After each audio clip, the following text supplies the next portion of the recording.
அஸ்ஸலாமு அலைக்கும் வரஹ்மத்துல்லாஹி வபரகாத்துஹு. அருள் மிகுந்த அற்புத ரமலானில் இன்றைய திக்ரு ஹவ்கலா.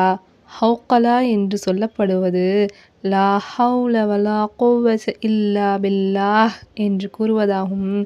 இது சுவன்னத்தின் பொக்கிஷங்களில் ஒரு பொக்கிஷம் என்று நபிகள் நாயகம் ஸல்லல்லாஹு அலைஹி வஸல்லம் அவர்கள் கூறியுள்ளார்கள். லா ஹவ்ல வலா குவ்வத இல்லா பில்லாஹ் என்பதன் பொருளாவது அல்லாஹ்வை கொண்டே தவிர எந்த சக்தியும் வலிமையும் இல்லை. இதனை அறிவிப்பவர் அபு மூசா அல் அஷ்அரி ரலியல்லாஹு அன்ஹு. புகாரி 7386.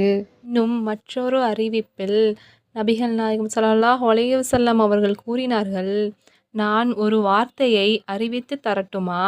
அது சுவர்க்கத்தின் கருவூலங்களில் ஒரு கருவூலமாகும் என்று கூறியவாறு அந்த வார்த்தை லா ஹவ்ல வலா குவ்வத இல்லா பில்லாஹ் என்பதாகும் என்றார்கள். இதனை அறிவிப்பவர் அபு மூசா அப்துல்லாஹ் இப்னு கைஸ் ரலியல்லாஹு அன்ஹு அவர்கள். நூல் புகாரி 6384.